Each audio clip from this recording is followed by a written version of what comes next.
క్రీస్తునందు ప్రియమైన సహోదరి సహోదరులకు యేసుక్రీస్తు నామములో శుభములు. దేవుని యొక్క నూతనమైన కృప మీకు కలుగును గాక. ఈరోజు దేవుడు మనకిచ్చిన మాట దానియేలు గ్రంథం 3వ అధ్యాయం 24వ వచనం. రాజుకు నెబుకద్నెజరు ఆశ్చర్యపడి తీవ్రంగా లేచి, మేము 3 మనుషులను బంధించి అగ్నిలో వేస్తాము కదా అని తన మంత్రులను అడిగాను. వారు, రాజా, సత్యమే అని రాజుతో ప్రత్యుత్తరం ఇచ్చారు. ఈ మాటలు మనం దానియేలు గ్రంథంలో చూస్తున్నాము. దానియేలు గ్రంథంలో ఎప్పుడైతే నెబుకద్నెజరు రాజు ఒక విగ్రహాన్ని చేసి దాన్ని పూజించాలి, అందరూ దానికి సాగిలపడాలి అని చెప్పినప్పుడు షద్రకు మేషకు అబేద్నెగోలు దాన్ని వ్యతిరేకించినట్టుగా మనము చూస్తున్నట్టు. ఎప్పుడైతే వాళ్ళు వ్యతిరేకించారో రాజు కోపం ఎక్కువై 7 అంతలుగా దాన్ని పెంచినట్టుగా మనం చూస్తున్నట్టు. 7 అంతలుగా పెంచి ఆ యొక్క అగ్నిగుండంలో షద్రకు మేషకు అబేద్నెగోలను వేసేసినప్పుడు అక్కడ రాజు తను ఆ వేసిన 3 కాకుండా 4 చూసి ఆయన ఇక్కడ తీవ్రంగా లేచాడంటే, ఇక్కడ చూస్తే రాజుకు నెబుకద్నెజరు ఆశ్చర్యపడి తీవ్రంగా లేచి, అంటే అతడు ఏదైతే చూశాడో అది నమ్మలేకపోయాడు. అతడు ఊహించిన దానికి అది వ్యతిరేకంగా ఉందన్నమాట. అతడు ఏమనుకుండంటే ఈ అగ్నిగుండంలో వేయగానే వీళ్ళు 3 కాలిపోతారు, అప్పుడు నా కోపం చల్లారుతుంది, నేను అనుకున్నదే జరుగుతుంది అని అనుకున్నాడు. కానీ ఎప్పుడైతే అతడు 3 వేసాడో వెంటనే అతడు 4 చూస్తున్నాడు. ఇంకొకటి కట్టి బంధించి వారిని వేస్తే ఆ తాళనేవి తెగిపోయి ఆ 4 చక్కగా ఆ అగ్నిలో తిరుగుతున్నట్టుగా చూడగలుగుతారు. చూడండి, స్విమ్మింగ్ పూల్లో ఎలాగైతే ఆ కేరింతలు కొడుతూ తిరుగుతూ ఉంటారో అలాగా తిరుగుతున్నారన్నమాట. రాజుకి ఆశ్చర్యం అయిపోయిందంట.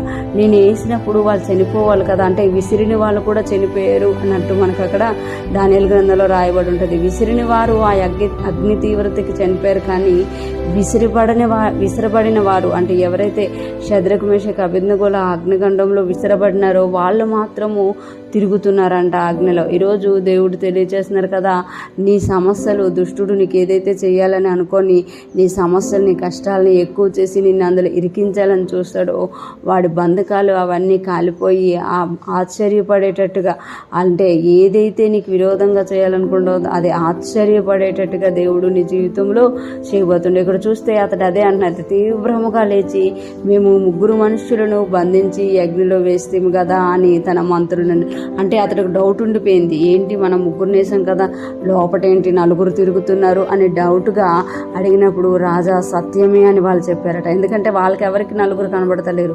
నెబుకద్నెజరు రాజుకు మాత్రమే వాళ్ళు 4గా కనిపిస్తున్నారనమాట. ఈరోజు ఫ్రెష్ మనం వింటున్న ప్రతి ఒక్కరూ జ్ఞాపకం చేసుకోవాలి, మనకి శోధనగా, సమస్యగా, కష్టంగా ఏదైతే మారుతుందో దాన్ని యేసయ్య దాన్ని మేలుగా మార్చే దేవుడు, మన శోధనతో పాటు మనతో ఉండే దేవుడు మన దేవుడు అనమాట. ఆ నెబుకద్నెజరు రాజు షద్రకు మేషకు అబేద్నెగోలను వేశారు, కానీ వాళ్ళు సేవిస్తున్న దేవుడు వాళ్ళతో పాటు ఆ అగ్నిగుండంలోనికి దిగివచ్చినట్టుగా మనం చూస్తున్నాము.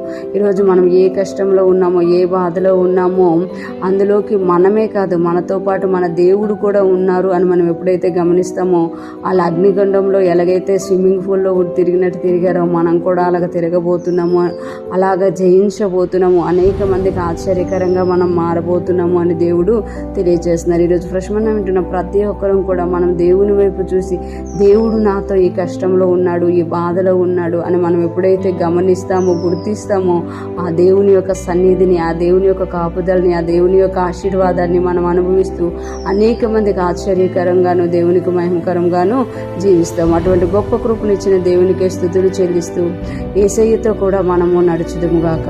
ఆమేన్.